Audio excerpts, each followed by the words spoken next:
What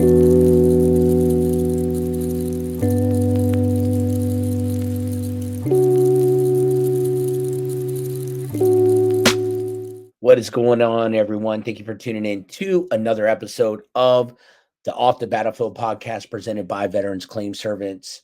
Thank you for tuning in. We are veterans serving veterans. We appreciate you for your service to our country. Make sure you like, subscribe, comment, hit that notification bell, share this out to someone that can use this information. And again, if you have served, you deserve. We appreciate you and thank you for your service to our country. Today, we are going to be talking about Project 2025 and what it is. So let's get right into it. Project 2025 is a policy initiative by the Heritage Foundation proposing major reforms to the federal government, including the VA. The project aims to make government agencies more efficient and aligned with conservative values. For the VA, it suggests changes like increasing privatization, streamlining the disability claims process, and revising eligibility criteria for benefits. These proposals could be implemented if a Republican administration takes office in 2025, right? So here's a detailed examination of the 8 key recommendations from Project 2025 for the VA and their potential impact on your VA disability benefits. Number one, performance metrics and transparency, right? Public reporting. The project encourages the Veterans Benefits Administration, aka the VBA, to establish clear performance targets and publicly report on these metrics quarterly. This transparency is intended to hold the VBA accountable and drive continuous improvements in service delivery. Delivery, excuse me. Number two, streamlining the VA disability claims process. Automation. Project 2025 emphasizes the need for increased automation in the VA claims process to reduce delays and improve accuracy by automating repetitive and time consuming tasks. The VA can process claims more efficiently, potentially cutting down the long wait times that many veterans currently experience. Automation could also help in flagging errors and inconsistency in claims, leading to more accurate outcomes, right?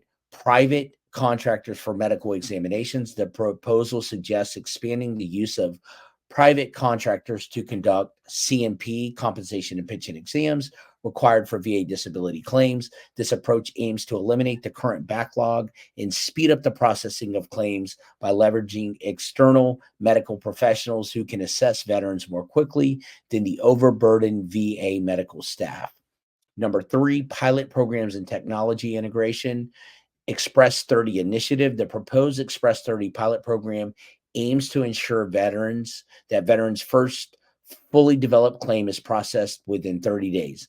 This initiative would likely involve prioritizing these claims and using streamlined procedures to provide quicker decisions, offering much needed relief to veterans awaiting their benefits. Private sector technology. Project 2025 recommends integrating technology solutions from the private sector to enhance claims processing and reduce manual work by adopting advanced data management systems, AI driven decision making tools, and other cutting edge technologies. The VBA could significantly increase the speed and accuracy of claims processing. Number four, reducing fraud and improper payments. Improper payments, that the project identifies improper payments estimated at $500 million annually as a critical issue. To address this, Project 2025 calls for enhanced tools, better training, and possibly regulatory changes to reduce these costly errors. This might include more stringent verification processes, so tightening up the verification process and the use of data analytics to detect fraudulent claims. Number five, reassessing disability ratings, review of the VASRD, accelerating the review of the VA schedule for ratings, disability is proposed with the aim of revising disability ratings to save costs while ensuring fairness to veterans. This reassessment could lead to changes in how the 900 plus VA disabilities are rated, potentially affecting the level of compensation veterans receive. The goal is to align ratings more closely with the actual impact of disabilities on veterans' lives, but there is concern that some veterans might see reductions in their ratings and benefits. That is my concern with it, that veterans are not getting the help that they need already. So, you know, the problem is if you're going to add privatized sector to this stuff, like the compensation and pension examiners, that they need to be trained. So who's going to do this training? Who's going to do it?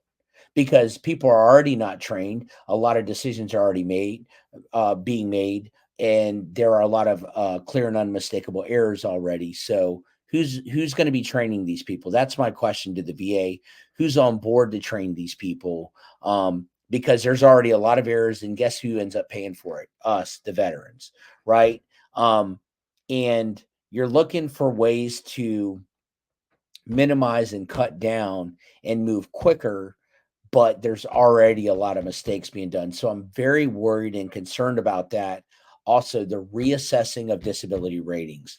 So, veterans, protect yourself by getting the treatment that you need right now. Get the treatment that you need. Stay on top of your ratings, stay on top of your claims, stay on top of the treatment that you need. If you have an issue, make sure that you're staying on top of it. Stay on top of your refills, your medications, and everything that you need. That make sure that you are being seen and that you're up to date with that stuff.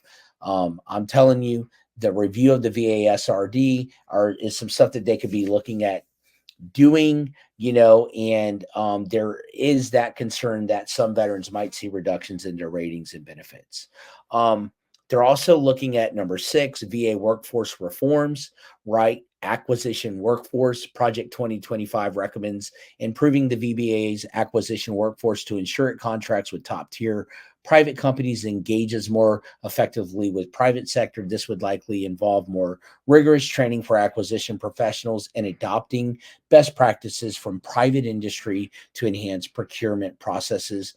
Flexible workforce, the VBA is encouraged to implement human capital management reforms to create a more flexible workforce. This could involve more using more contractors for processing tasks, allowing federal employees to focus on final decisions in more complex cases.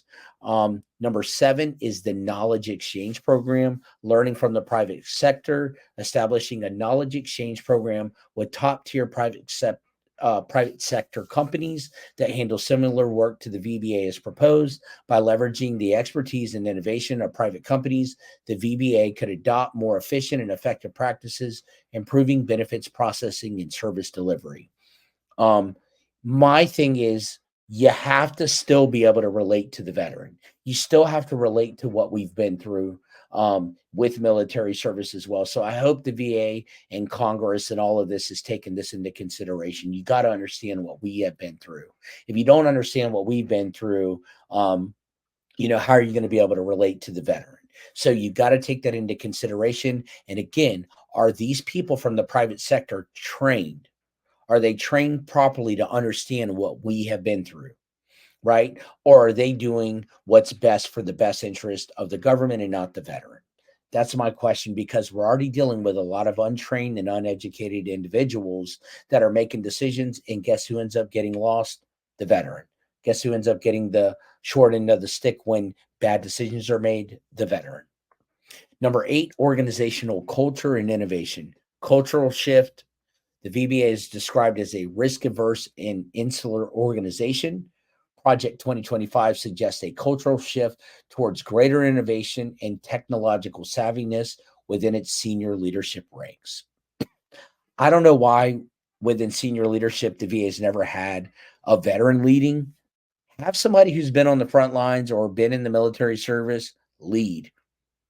Have somebody who understands what we've been through lead. That's my suggestion. Heck, I'll take the job. I don't care. But do that. Encourage a more open and forward thinking culture could lead to the adoption of new ideas and technologies that enhance the VBA's operations. Have somebody that relates to us, though, please. Come on. Senior executive leadership, recruiting a more knowledgeable and technologically skilled leadership team is recommended to drive better solutions for the VBA's challenges. Other considerations and potential are improvement of IT funding, reducing the complexity of benefits, emphasis on risk management. Okay, stuff is still complex. If you want to reduce the complexity of benefits, tell us what to do before we get out of the military. Give us better transition assistance programs. Help us. Make sure that we have all the tools that we need to succeed. If that was in place, if we could get all the help that we need before we get out, then a lot of the problems that us veterans face, we wouldn't need to be dealing with today. So that's what we need help with. VA, military, potential risk and concerns for veterans, reduced access to care, disenrollment from VA healthcare, increased burden on veterans. Everything comes back and hurts the veterans, and that's my concern on this. I don't like that. Stricter scrutiny of claims. It's already strict enough. There's already enough scrutiny. There's already enough gray area. Why do we need any more gray area? I don't understand it. We already don't know. It's already such gray areas that we're crossing. We aren't getting the help that we need. Why do we need to add any more? And it's always the veteran who gets the short end of the stick. I know 38 CFR says when in doubt, side with the veteran, but look, we're already at an unfair advantage. We don't get all the proper help that we need when we're on active duty. It's frowned upon to go to sick call. We don't have everything that we properly need, most of us military members and veterans, when we get out in our military records. We sucked it up and we dealt with it. Then we get out and and we don't know what we're doing when we're submitting our claims. We don't have the proper help that we need. You got companies out here prowling upon people, charging them times 6 and times 5 and times 75, just trying to, because the VA is not doing their job, because people are not getting the proper help that they need, and it all comes back and it ends up biting the veteran. It ends up biting the veteran. It ends up biting and so let's just make it that much harder, and again, let's just increase the burden on the veterans so we have more suicides. Many veterans rely on their disability benefits as primary source of income. Any reduction in these benefits could have serious consequences for their financial stability and overall well-being. I have an idea. Those that serve the country, let's just make it harder on them. We don't need any of that. If you served, you deserve, and so they need to take a long, hard look at that. And they need to be careful, some of these Harvard people that have never stepped foot, and some of these people in Washington, D.C. that have never put on a uniform and their kids never have, or any of that. They need to be careful, and they need to take that into consideration. They do. They need to take that into consideration, the increased burden on veterans. So, you know, this project 2025, it does raise some eyebrows and concern. It represents a significant shift in how veteran services, particularly disability benefits, are managed and delivered. It does aim to increase efficiency, but reduce government spending. And always, yeah, when you're trying to reduce government spending, let's cut from the veteran. Go out, risk your life. There's many people 10 feet deep, and let's just take away from the veteran. I don't agree with that. And bringing in private sector practices. Well, if you're bringing in private sector practices, do you relate with the veteran? Do you understand what we go through on the front lines? Do you understand what it is to be a soldier, or a Marine, an airman, a sailor? Do you understand what it is to put on the boots? Do you understand what it is to raise your right hand and serve this country? That's what I want to ask you. It also possesses substantial risk to the support structures that veterans depend on as well. So I don't like it. I'm not a fan of it. You need to help us and give us better help. You need to give us the whole truth. As discussions around Project 2025 continue, it's crucial for veterans and advocacy groups to stay informed, voice their concerns, and engage actively in the policymaking process. You need to ensure that you are educated and on top of things. You who have served, that you are adequately protected and prioritized. You must remain at the forefront of any changes to the VA system. Get the treatment that you need. Stay on top of your care. Do not stop. Tune into this channel. Tune into channels like this. Get the education and the resources that you need and the help that you need. Okay. So again, we talked about what is Project 2025, how it could impact your VA disability benefits, what could lead to the the privatization of VA services, how that could impact you, what changes are proposed for the VA claims process, how the streamlining of things could also impact you, how the private sector could also impact you, and how the eligibility criteria for disability benefits could be affected. So there are risks associated with Project 2025, reduce access to VA care, disenrollment from VA healthcare, and increase financial burden potentially on the veteran, which I do not like. So, you've got to be on top of it. Stay on top of that. I'm not trying to scare you. This ain't no clickbait or anything like that. But I care about you.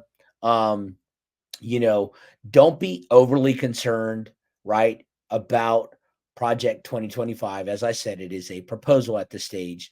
These are just proposals that would only come into play, right? But they're proposals. But any significant changes to VA benefits would require bipartisan support and approval from both the House and the Senate. So just know that major reforms to the VA disability system are unlikely to pass without significant debate and resistance among veteran groups and on Capitol Hill. So keep that in mind as well too. I want to keep you informed. I hope that you've enjoyed this episode of the Off the Battlefield podcast presented by Veterans Claim Servants. I hope that this gives you education and knowledge. I'm not trying to scare you, but stay on top of Project 2025. It could be a disaster. However, it's just a proposal at this moment. Don't get your panties in a wad, but stay on top of it. Stay educated, stay informed. Again, you are cared about, you matter. Do not give up. Keep going forward with your claim. And again, thank you for your service to our country. You are appreciated. And thank you for tuning in to another episode of the Off the Battlefield podcast presented by Veterans Claim Servants. Thank you. And until next time, I am out.